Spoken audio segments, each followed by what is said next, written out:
Okay, hello everyone. Good. Let me just say greetings. My name is Shule Yorenitemi Anoluapo, and I'm a graduate of Political Science Education, Lagos State University, and I'm putting this together for students who are offering POL 206 Introduction to Political Economy, and I'm so happy that I'm doing this because it's a way of me giving back to society, it's a way of me giving back to the system because, well, I was in 200 level in when not so long, I think 2020 2021 22 2022 I was in 200 level, and it was a very amazing experience for me, and I also did the same course and I had a 5. I'm saying I had a 5 because I want to assure you that if you do the right things and you know you work, you pray, you can have a 5. So this video will be in bits because I'm just here and there, but I assure you you would have something to take home, something to digest, and something that would help you with your examination. And POL 206 is a very, very interesting course. It's something that makes you understand the trajectory of the political economy of your state. That is Nigeria. In political science, Nigeria, it's the Nigerian state. And I won't be talking about the topics at once, like I said. It will be in bits. So today we'll be talking about the analysis of the various modes of production by Karl Marx. um Karl Marx is, when we talk about Marxism, the Marxian ideology, I suppose you know what that means by now. But let me just break it down, maybe for your level. Karl Marx um is demand for the people. Let me put it that way. He fights for the have-nots. Not just fighting for them, but he analyzes and articulates his point when it comes to fighting for a classless society and all like that. And you would see it as I analyze this. And let me tell you this: I am not. So this tutorial is not to um replace what you've been taught in school. It's just to buttress what the lecturer has said. It's just to let more like a discussion. And when I was in school, YouTube videos helped me a lot, and that is why I feel like I should do this. So audiovisuals, there's something that comes with audiovisual learning. Not just hearing, not just seeing, but seeing and hearing. It helps you. It helps whatever you want to learn stick to your brain. And like I said, I'll just be giving you bullet points because I want this video to be as short as possible so that you won't be bored, right? And because I know that you already know what you are doing, I want to assume that you are already getting prepared for the exams. Me just buttressing and giving my idea on what you've learned so far, right? So the analysis of the various modes of production by Karl Marx, that means that it's not only Karl Marx that gave his own analysis of various modes of production, but we are looking at the analysis of the various modes of production by Karl Marx, and there are in 5 stages. We have the primitive communal epoch, we have the slavery epoch, we have feudalism, that is the feudal epoch, we have capitalism, then we have socialism slash communism. And I know socialism and communism are two different things, and I'll let you know why they are being placed together like that. So primitive communal epoch is okay. So from the word primitive, you know that primitive is like an ancient thing, right? Primitive communal epoch, that is, it was in during the primitive communal epoch, it was a classless society, it was an egalitarian society. From the word communism, everyone watched out for each other. And I want to quickly chip this in. We'll be looking at the advancement in the instrument of labor, because the advancement in the instrument of labor is what ushers in another mode of production. That is, the advancement in the instrument of labor for the primitive communal epoch leads to the slavery epoch, or the slavery epoch, then feudalism and so forth. So you'd understand what I'm saying during the course of this tutorial. So as I was saying, I said primitive communal epoch was the time, or it was an epoch when um there was it was a classless society. There was nothing like the haves and the have-nots, the proletariat and the bourgeoisie. It was just a system where everybody in the society had equal rights. There was nothing like somebody is higher than the other person. No economic classification, and they depended on wild fruits as their source of livelihood. In other words, they were depending, or the way they fed on wild fruits. They would pick wild fruits, ate, drank water, and all of that. So if I ask you what the instrument of labor was, their hands, right? Because they were able to pick with their hands. And at that point, there was, like I said, and I want to re-emphasize this, it was an egalitarian society. It was a classless society. And it got to a point where man had the initiative to bend sticks, into bows, to sharpen these sticks to make arrows, right?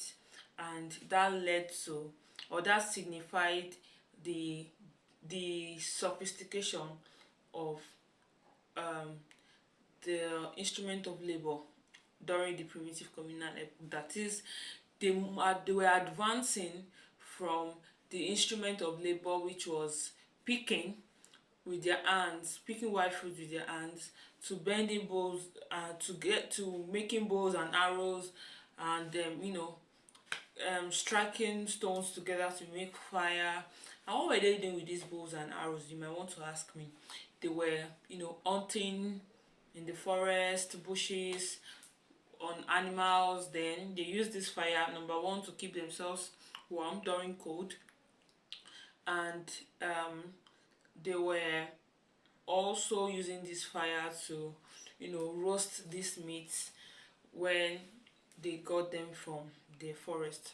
Then it got to a point where those people in possession of the bows and arrows thought to themselves that they could suppress their fellow men with these bows and arrows. So they began to wage war against those people who didn't have the access to such instruments of labor. That is, those people who weren't opportune to have bows and arrows, and that was how they suppressed those ones, and they became their slaves. So unlike now, when the money in your account, or the number of properties you have, the fleet of cars you have, or and so forth, determines your wealth.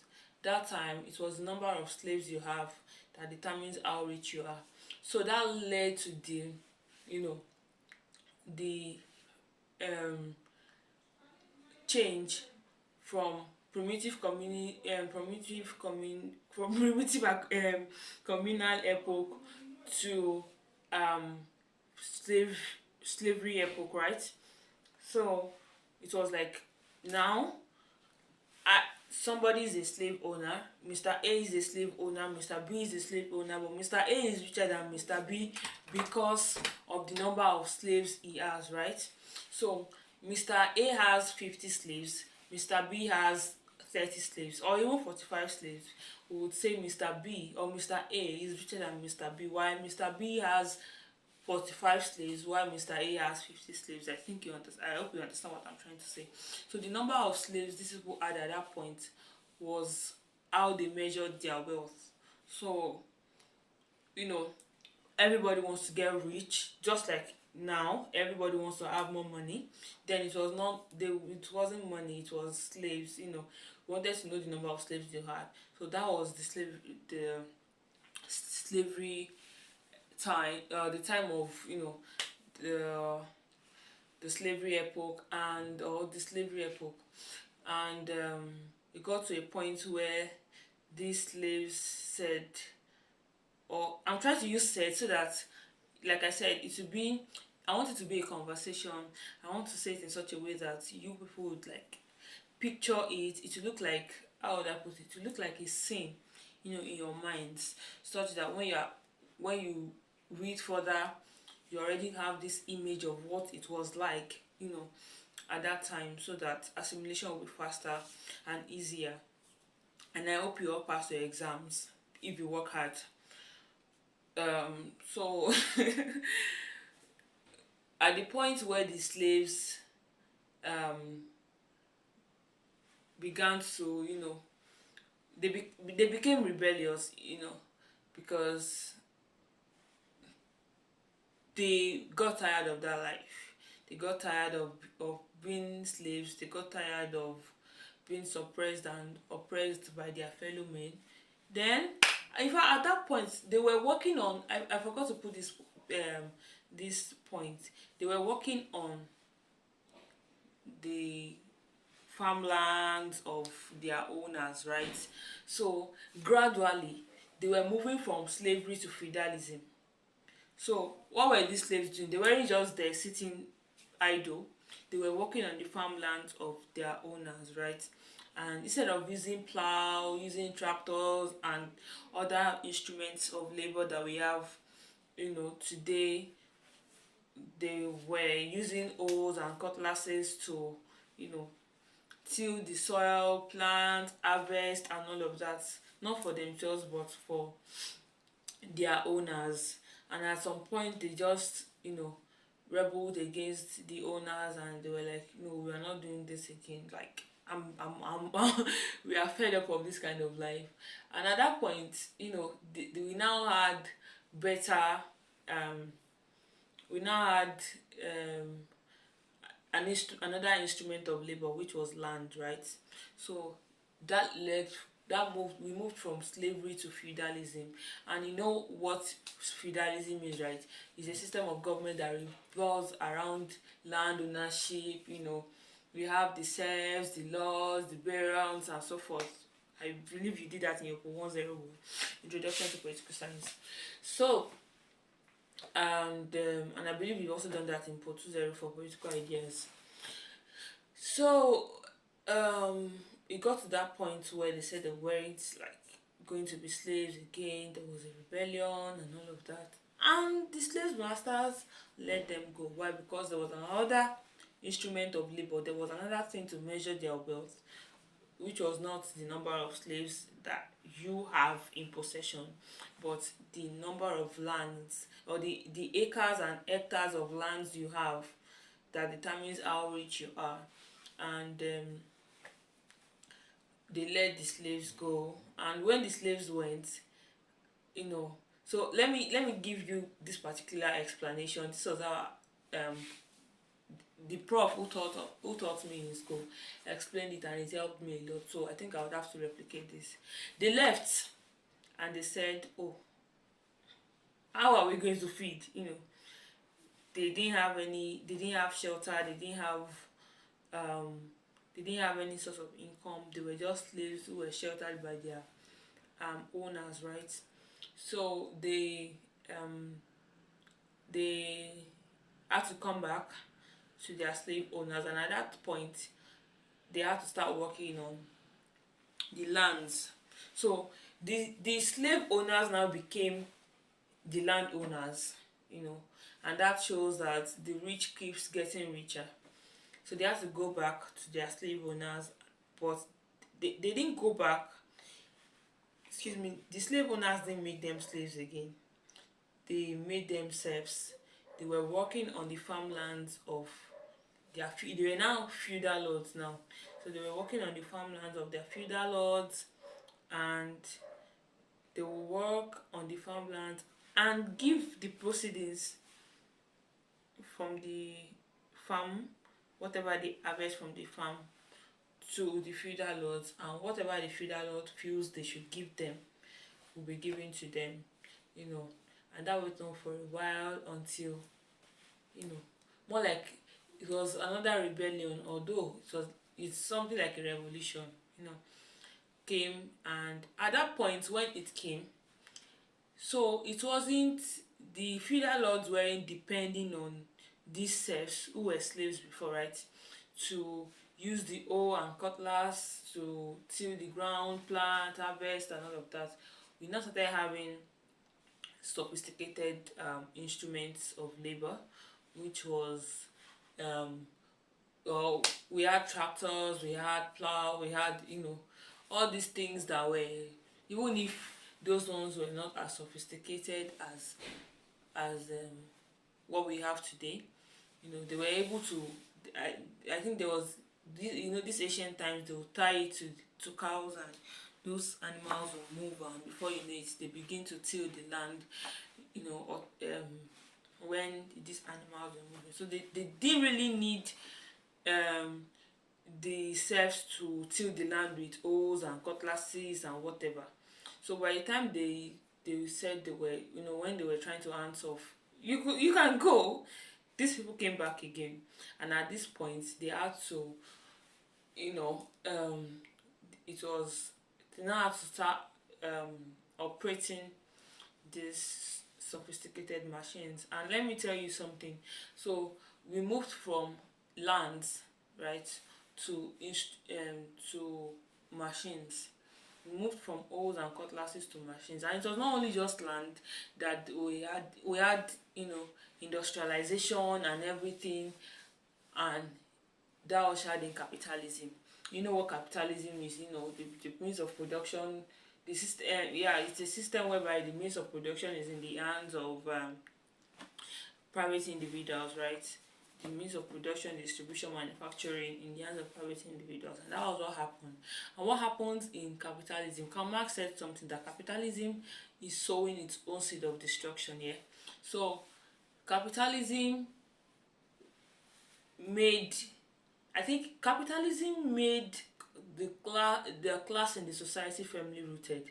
We now had we've always had them, from the slavery epoch. We already have like the haves and the have-nots, but the margin became really wide when capitalism came in, and we are still there today. Like I said, I'm giving you bullet points so that whatever you might have read um, will make more sense to you, right? And I hope that if you have questions, you can drop it in the comment section, and the comment section rather. And as I was saying, capitalism widened this gap between the proletariat and the bourgeoisie, and Karl Marx said something. So we are not yet in socialism, but Karl Marx said that capitalism is sowing its own seed of destruction, and at a point, the people will rebel. Just like we've been having um, things like revolution, rebellion, and all of that, and the people will rebel to the point that the society will have to, the proletariat to take over, and the society will it will be like a revolution, a shift, and at that point, the state will have to be in charge of the means of production, manufacturing, distribution, and that is socialism. We've not gotten there yet. So when I was an undergraduate, I saw that as a prophecy, right? That a day will come where the seed of destruction that capitalism has sown for itself will maybe will germinate, grow, and when it's time for it to harvest what it has sown, maybe this would happen, and the state will now be in charge of what private individuals have been in charge of under capitalism. And at that point, the society will find its way back to communism, where there will be a class. Well, the state is in charge of the means of production for socialism, but for communism it will be a proper classless society where every man is equal, where there is no class, where there is no social class and social distinction, or let me say where there is no class distinction. So these are the 5 modes of production, or yeah, these are the 5, ways that Karl Marx analyzed the various modes of production. So I think in the next video I'll be treating primitive accumulation of capital. I really love that topic as an undergraduate, and I still do. Political economy is a very interesting part of political science. In fact, it's one of my I love so many branches of political science, but I think it's one of the top on my list for when it comes to the branches of political science. So I hope you find this video useful. If you have questions, kindly drop in the comment section. And I think I wanted to do a 25 minutes video, and this is like a 20 minutes, or less than 25 minutes actually. So thank you so much for watching, and I'll see you in the next video.